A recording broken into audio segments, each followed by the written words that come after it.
আমরা 2024 সালের জুলাইয়ের যে গণঅভ্যুত্থান,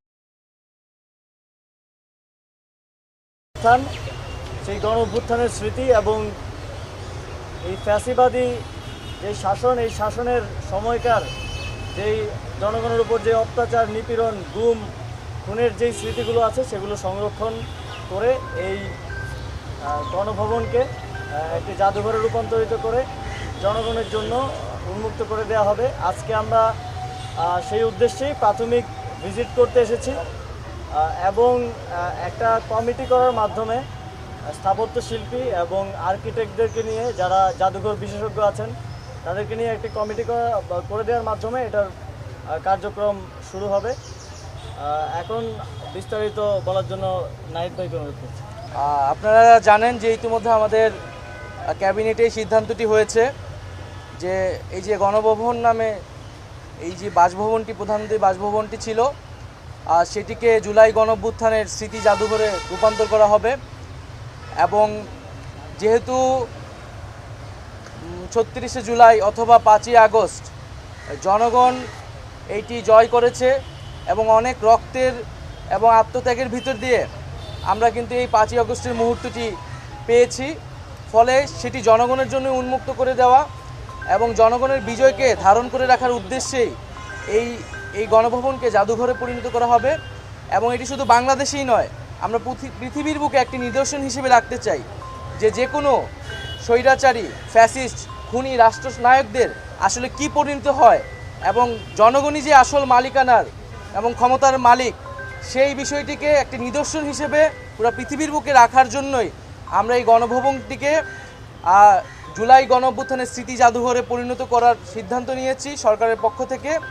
এবং সেই উদ্দেশ্যে আজকে আমাদের প্রাথমিক ভিজিট ছিল, যেখানে আমরা এখানে যারা দায়িত্বরত আছেন গণপূর্ত এবং স্থাপত্য বিভাগের দায়িত্বশীল, তাদের সাথে কথা বলেছি, তাদের থেকে আমরা প্রাথমিক পরামর্শ নিয়েছি এবং আমাদের আকাঙ্ক্ষাগুলো বলেছি যে আমরা কিভাবে দেখতে চাই।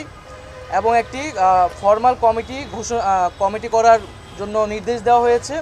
হয়তো আগামীকালের মধ্যেই কমিটিটি হয়ে যাবে এবং কমিটি হলে এটি হয়তো নেক্সট সপ্তাহ থেকে আমরা কাজ শুরু করব। এবং বলা হয়েছে যাতে দ্রুত সময়ের মধ্যে আমরা এটি উদ্বোধন করতে পারি, সেই জন্য খুব দ্রুত গতিতে কাজ সম্পাদন করার জন্য কমিটিতে যারা বিশেষজ্ঞ রয়েছেন, স্থাপত্য সাথে জড়িত এবং জাদুঘর বিশেষজ্ঞ এবং যারা আর্টিস্ট রয়েছেন তাদের থেকেও, এবং আমরা বিদেশে যারা রয়েছে জাদুঘর বিষয়ে বিশেষজ্ঞ বা এরকম অভ্যুত্থানের স্মৃতি জাদুঘর করার অভিজ্ঞতা রয়েছে, তাদের সাথেও যোগাযোগ করার পরামর্শ নেওয়ার জন্য বলা হয়েছে। এখানে প্রথমত যে এই যে 36 দিনের যে অভ্যুত্থানটি, সেই অভ্যুত্থানের পুরো সামগ্রিক স্মৃতিটা থাকবে, দিনলিপিতে থাকবে। আমাদের যে শহীদ যারা হয়েছেন এই আন্দোলনে, তাদের স্মৃতি থাকবে, তাদের তালিকা থাকবে। এবং এই আন্দোলন ছাড়াও গত 16 বছরে আমরা এই অভ্যুত্থানটাকে তো একটা 16 বছরের একটা লড়াইয়ের একটা মুহূর্ত আমরা 5ই আগস্টে পেয়েছিলাম।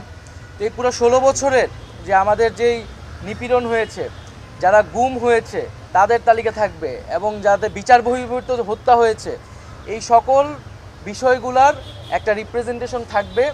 এবং যেখানে আমরা সিদ্ধান্ত নিচ্ছি এই যে স্থাপত্যটি এখন ভগ্নাবশেষ অবস্থায় আছে, সেটিকে সর্বোচ্চ সেই অবস্থায় রেখেই আমরা এই জাদুঘরটি করা হবে। এবং এখানে কিছু ডিজিটাল রিপ্রেজেন্টেশনও থাকবে।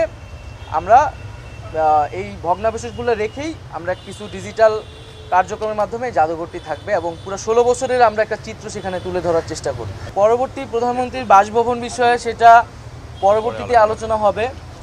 এখন আমাদের যে প্রধান উপদেষ্টা ডক্টর মোহাম্মদ ইউনূস, তিনি যেখানে আছেন যমুনাতে, তিনি সেখানেই থাকবেন। আর যেটা বললেন যে এখন যে অবস্থা, এখন আমরা ভিতরে দেখতে পেয়েছি যে এখানে প্রচুর দেওয়াল লিখন আছে, গ্রাফিতি আছে। যারা সেদিন এসেছিলেন, স্টুডেন্টরা এসেছিলেন, তারা তাদের ক্ষোভ প্রকাশ করেছেন। এবং এখানে অনেকে কিছু ফার্নিচার, আসবাবপত্র যেগুলো লুটপাট হয়েছিল, সেগুলো কিন্তু মানুষ আবার রেখে গেছে, সেগুলোও সংরক্ষণ করা হয়েছে। এবং ভাঙচুর রয়েছে, মানুষের ক্ষোভের বহিঃপ্রকাশ পুরা বিল্ডিংটার চারিদিকে ছড়িয়ে রয়েছে। আমরা চেষ্টা করব সেই ক্ষোভগুলোকে যথাসম্ভব ইনটেক্ট রেখেই জাদুঘরের কার্যক্রমটা করার।